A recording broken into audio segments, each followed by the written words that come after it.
পটল কুমার গানওয়ালা।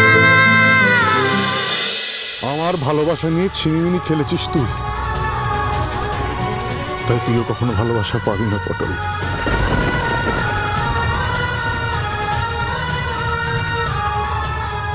কোনোদিনও না।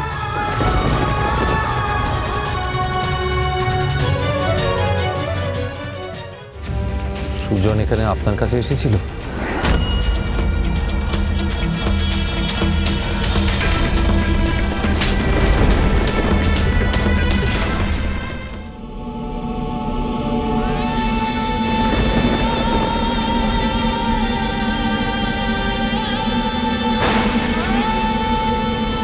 ছোট বাবু,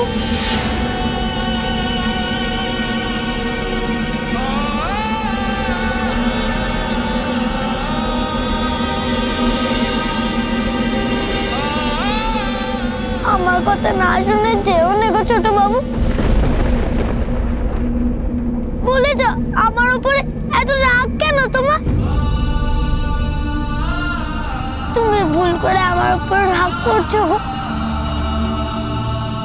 আমি ঠকাইনি, আমি মিথ্যে বলিনি। এখনো আমি বলছি, সত্যি সত্যি তুমি যে আমার বাবা। তোমার কাছে ছেলে সেজেছিলাম, সে তো। ছাড় পটল,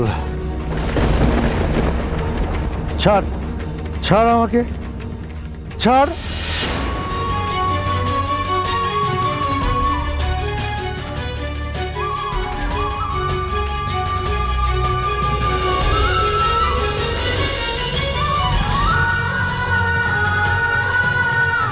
তুমি আমার পাটা ছাড়িয়ে নিলে গো ছোট বাবু। তোমার আদরটুকু না পাই, তোমার পাটাও পাবো না আমি। চলে যা তুই, চলে যা। কেন পড়ে আছিস আমার চোখের সামনে? চলে যা তুই।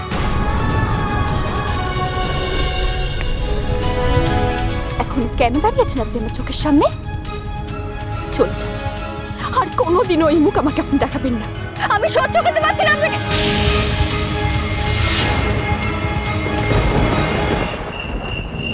যাবো তো নিশ্চয়ই, কিন্তু তার আগে আমার একটা উত্তর চাই।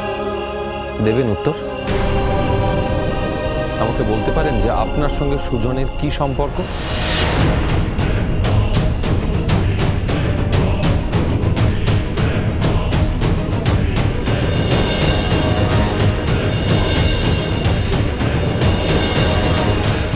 আমার সঙ্গে আপনার বিয়ে হলে সুজন কষ্ট পেতে পারে কেন?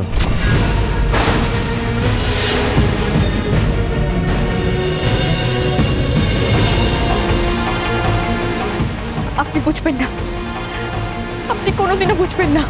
সত্যি বুঝবো না, সত্যি বুঝতে পারছি না। ইনফ্যাক্ট আমাকে বুঝিয়ে বলুন,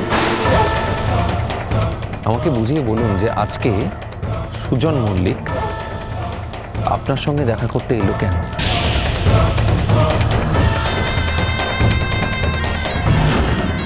কেন কেন সুজন এত কষ্ট পেল কেন?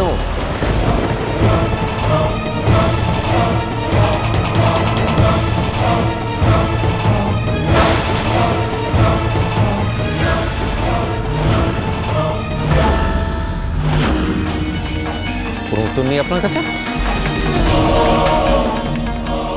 কি হলো, চুপ করে আছেন কেন? বলুন, উত্তর দিন আমাকে। কোনো উত্তর আছে আপনার কাছে?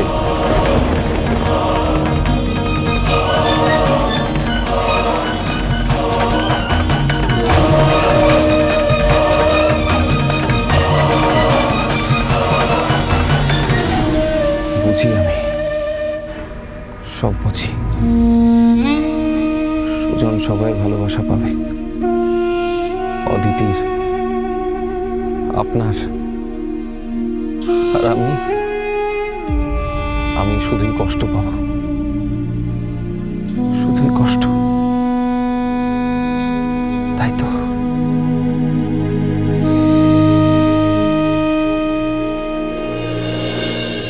আমাকে তাড়িয়ে দিচ্ছ ছোট বাবু?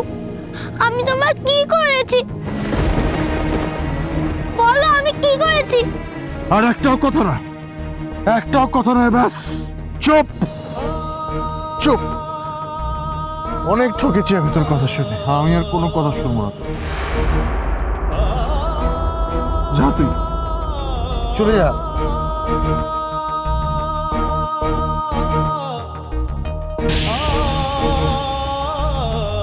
আমার ভালো মানুষটা দেখেছিস তুই পটল, হ্যাঁ? এবার আমি কতটা কঠিন হতে পারি সেটা দেখবি তুই।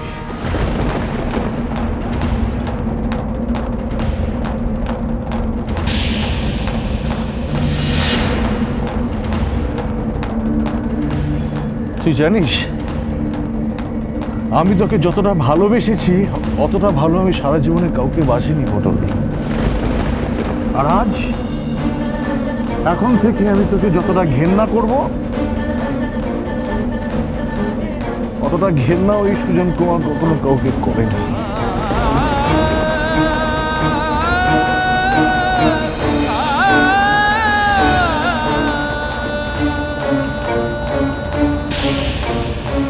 আবার তুমি ঘেন্না করো? হ্যাঁ, আমি তোকে ঘেন্না করি, আমি তোকে ঘেন্না। চলে যা তুই আমার চোখের সামনে থেকে, চলে যা পটল আমার চোখের সামনে থেকে, চলে যা তুই, চলে যা।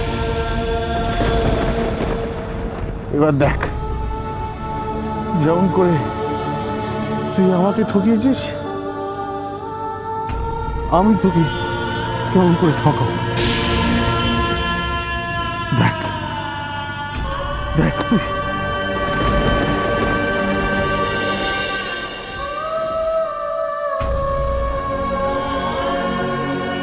ছোট বাবু, যেও না ছোট বাবু।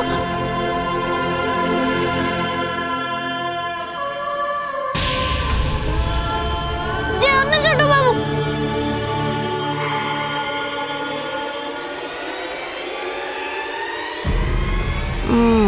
অঙ্কটা বোঝা গেল, এবার ঠান্ডা মাথায় কষে ফেলতে পারলেই ব্যাস, ফল আমার হাতে।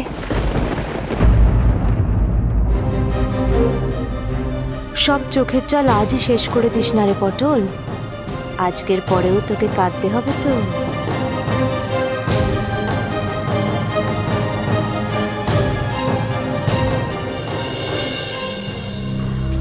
আমি তো ভাবলাম বাড়িতে চলে এসছে। তাই তো, অনুষ্ঠান চত্বর থেকে বেমালুম বেপাত্তা হয়ে গেল, কোথায় যে গেল কে জানে। আরে ধুর বাবা, ফোনটা কি বাজছে বলবি তো? দাদার ফোন বন্ধ। হ্যাঁ, সে কি রে, বন্ধ বন্ধ করে ছেলেটা কোথায় গেল? আমার প্রচন্ড কিন্তু এবার টেনশন হচ্ছে, পটেশ্বরীর আবার কিছু হয়নি তো? চিন্তা করার কোনো দরকার নেই। তুমি কোথা থেকে এলে? তুই না বাবার বাড়ি গেছিলে? যাচ্ছিলাম তো, কিন্তু যাওয়া তো আর হলো না। যেই দাদার গলা কানে এলো অমনি গাড়ি ঘুরিয়ে চলে এলাম। বাবারে কি সুন্দর দরাজ গলা দাদার, এতদিন পরে শুনলেও কিন্তু একটুও চিনতে অসুবিধা হয় না। কি সুন্দর গাইলো তাই না? আমি এই কথাটা যেই দাদাকে বলতে গেলাম, গিয়ে কি দেখি জানো, দেখি বাপ বেটিতে মিলে খুব জমিয়ে গল্প করছে। গল্প করছে? কোথায় গল্প করছে? ওই যে যেখানে অনুষ্ঠানটা হচ্ছিল তার থেকে একটু দূরে। দাঁড়াও দাঁড়াও দাঁড়াও, তুমি গান শুনছিলে? ওই আমি দেখিনি তো। দেখবে কি করে, তোমার কি পেছনে দুটো চোখ আছে? আমি তো তোমার থেকে অনেক পেছনে দাঁড়িয়ে গান শুনছিলাম, তুমি তো সামনে দাদার দিকে তাকিয়েছিলে। উফ, তুমি না সত্যি। যাক, দুশ্চিন্তাটা কাটলো। হ্যাঁ, এখন ওই বাপ বেটিতে মিলে যত খুশি সময় কাটাক। চলো চলো ঘরে চলো, ঘরে চলো, একটু বিশ্রাম দরকার। সারাদিন ওই পুজো অনুষ্ঠান যা গেল, শরীরের ওপর বড্ড ধকল গেছে। চল চল চল চল চল। হ্যাঁ, আমারও নাকি ঘুম পেয়ে গেছে। এই শোনো না। হ্যাঁ, ও বিশ্রাম করতে হবে তো? হ্যাঁ, করে দিচ্ছি, এসো। মাদল, না, দেরি করলে হবে না, অঙ্কটা তাড়াতাড়ি কষে ফেলতে হবে। আচ্ছা আচ্ছা, অঙ্কটা একবার ঝালিয়ে নি। সুভাগা ভালোবাসে সুজন কুমারকে, আর দাদা নরম হয়েছে সুভাগার প্রতি। ওদিকে পটেশ্বরী যে সুজন কুমারেরই মেয়ে, সেটা এখনো বিশ্বাস করে না সুজন কুমার। আর দাদার উপরে সুজন কুমারের খুব রাগ। তবে পটেশ্বরীকে দাদার দত্তক নেওয়াটা আটকাতে হলে আমাকে আগে সুজন কুমারকে হাত করতে হবে। আর আর আর ওর এই রাগটাকেই কাজে লাগাতে হবে। একবার সুজন কুমার যদি পটেশ্বরীকে নিজের মেয়ে বলে দাবি করে বসে, তাহলেই গেল্লা ফতে। দাদার তো আর পটেশ্বরীকে দত্তক নেওয়া হবে না। পটল কুমার গানওয়ালা। চলো চলো চলো চলো চলো পাল্টা